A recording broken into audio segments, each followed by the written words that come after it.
The morning after a severe storm usually brings a sense of relief to Kaede Port.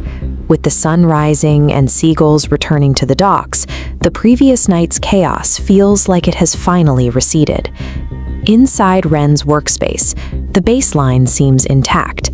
The ancient map and the bottle sit on the table exactly where they were left, untouched by the winds or the rain. But the table is missing its most important weight. The coin, the one item that held the mystery together, has vanished from its place. The intruder left very little behind, only a slightly ajar door and a single isolated boot print pressed into the damp sand outside, confirms someone stood here while the rest of the port was hunkered down. This simply wasn't a sweep for valuables. A thief looking for gold would have taken the map or the bottle. Instead, they moved with a surgical focus, extracting only the coin and leaving the rest of the room's contents undisturbed. The theft functions as a deliberate signal.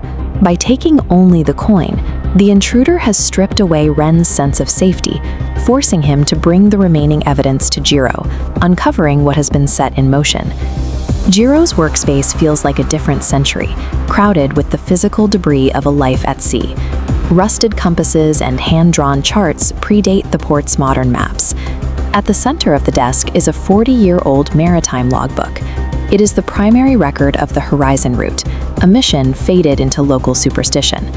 The records show a total failure rate. Jiro was the only member of the expedition to return, leaving his crew behind at the world's edge. This logbook reveals that the map in Ren's room isn't for navigation in the traditional sense.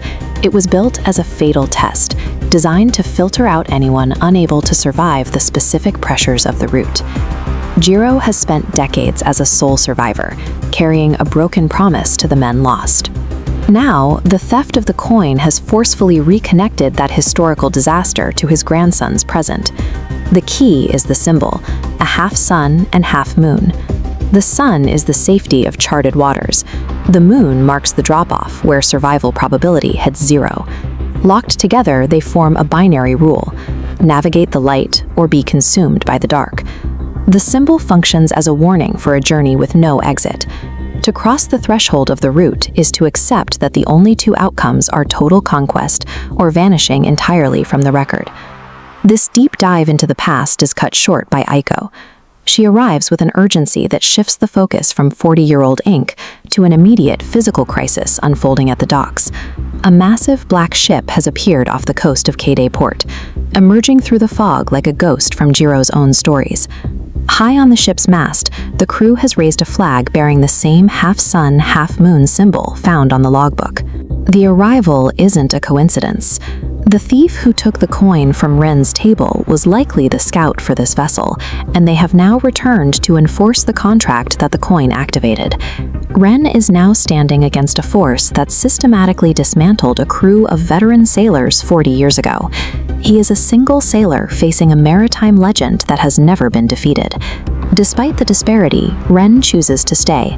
He picks up the logbook and prepares to face the ship, deciding that he will be the one to finally answer for the promise Jiro broke. The Horizon route has returned to collect on a generational debt. By choosing to recover the lost crew, Ren is no longer just a bystander. He is the primary subject of a new